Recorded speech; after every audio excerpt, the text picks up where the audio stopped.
Hello everyone, how are you all? I hope you all are safe and must be doing well. Today, after a very long time, I am back with another video. Ever confused about periodic trends in the periodic table? Let us fix it today with the simple trick involving mother, children, and kidnappers. Seems weird, right? Today, in this video, I'll be explaining about atomic size and ionization enthalpy, their trends, and some important exceptions that cannot be ignored, especially when it comes to chemistry. So let us begin with this video.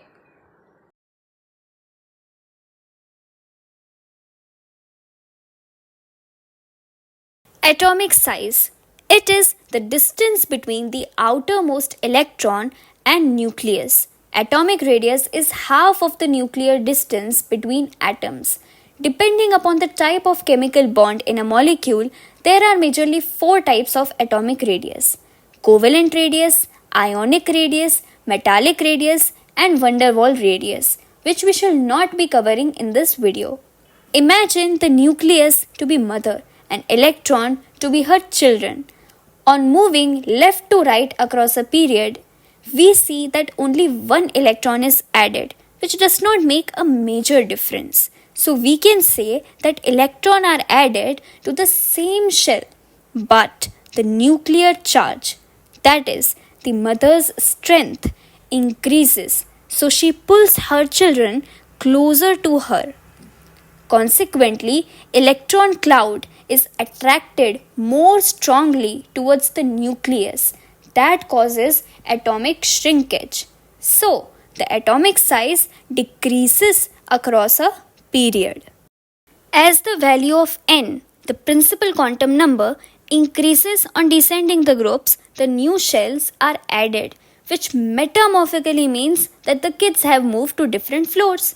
Now, even though the mother's strength increases slightly due to increase in the protons, the children are too far, which means that the control of the nucleus weakens.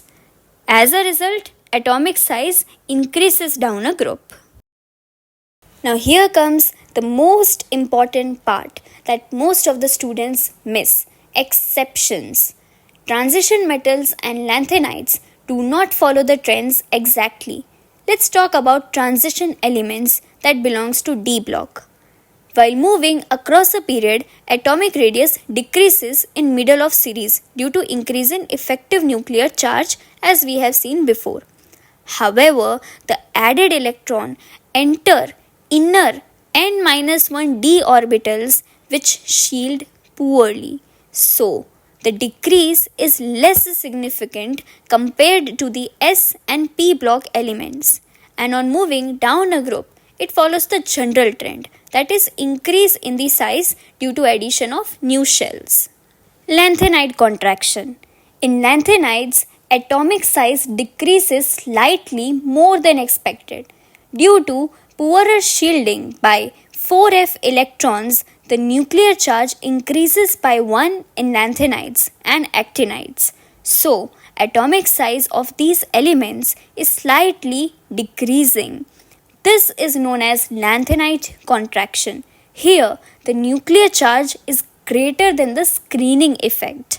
Due to the lanthanide contraction, the atomic radius of 4d and 5d series transition are almost equal. This is why elements like hafnium and zirconium have almost the same size.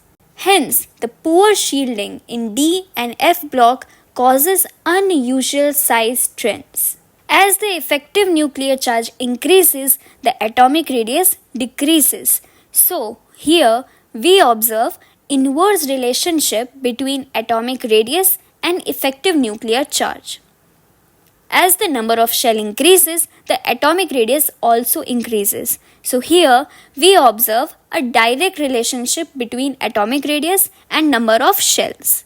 As the screening effect increases, atomic radius also increases. So here we find a direct relationship between atomic radius and screening effect.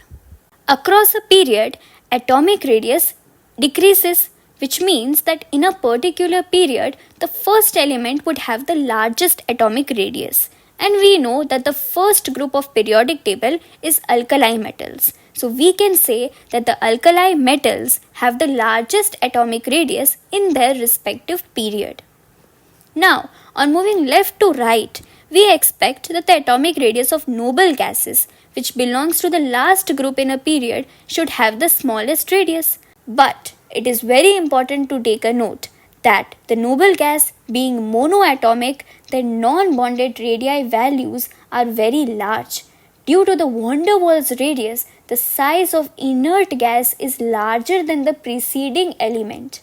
Since we now know that atomic radius of inert gases are larger than the preceding halogen, we can say that the halogens should have the smallest atomic size in the respective period. As we had discussed before, in transition series, the decrease in size is small due to poorer screening effect. Ionization enthalpy.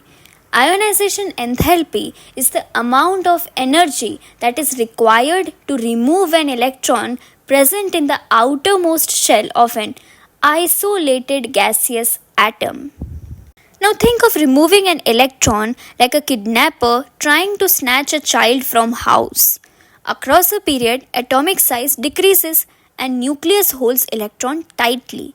Now think that if a house is small, having only one room, so it becomes difficult for a kidnapper to kidnap a person because there will be people who will be noticing this and kidnapper would get caught, which means that more energy is needed to kidnap that child, and more energy means more ionization energy. Hence, as we move from left to right across a period, we see that the ionization energy increases. On moving down a group, atomic size increases and electrons are far away from the nucleus. Now imagine the increase of atomic size to be similar as the increase in size of the house. So now the people in the house gets distributed in other rooms or other floors. Also, the attraction of the mother towards the child decreases as electron goes farther away, which means that for a kidnapper it becomes easy to kidnap the child, which means that the less energy is required to do the work, and so the ionization energy decreases on moving top to bottom across a group. Let me ask you a question first. What do you think? Whose ionization energy will be higher, beryllium or boron? Now, most of you will say boron, because you might have thought it this way, that on moving left to right, ionization energy increases. So you thought that boron will have more ionization energy than beryllium. But you got a wrong answer, my dear friends. It is very important to take in mind the electronic configuration of the elements before coming to any conclusion. We know that the electronic configuration of beryllium is 1s2, 2s2, and that of boron is 1s2, 2s2, 2p1. So we see that beryllium has a fully s orbital, whereas boron has a single electron only. Now you only think, which one is easier, 1 versus 1 or 1 versus 2? Of course, 1 versus 1. So here we get to know that beryllium has a full s subshell, which means that it is stable and the more energy is required to remove an electron which is stable. And since it is easier to remove p electron from boron, ionization energy of beryllium is higher than that of boron. Let's take one more example. Let's compare ionization energy of nitrogen and oxygen. Now that you have learned to take in mind the electronic configuration, let's check the electronic configuration of these elements. Electronic configuration of nitrogen is 1s2, 2s2, 2p3 and oxygen 1s2, 2s2, 2p4. Since N has half filled p orbital, it means that it is stable, and so it is difficult to kidnap a stable element electron, whereas oxygen has paired electron which repel. Now even if it is 1 versus 4, there is an internal fight among paired electrons, which makes it easier to remove. Therefore, the ionization energy of nitrogen is greater than that of oxygen. Hence, fully filled and half-filled subshells are like houses with extra security. Even kidnappers need more energy. So from here, we can conclude one more thing. That is, ionization energy of noble gases are highest in their respective period. As the atomic radius decreases, the size of the house decreases, which means that more energy is needed. So here we develop an inverse relationship between ionization energy and atomic radius. As effective nuclear charge increases, the ionization energy increases, and as effective nuclear charge decreases, the ionization energy also decreases. So we find a direct relationship between ionization enthalpy and effective nuclear charge. Higher is the screening effect on outermost electron, it causes less attraction from nucleus and it can be easily removed, leading to a lower value of ionization energy. So, we find the inverse relationship between screening effect and ionization energy. Now let us summarize what we have learnt till now. On moving left to right across a period, the atomic size decreases, whereas the ionization enthalpy increases.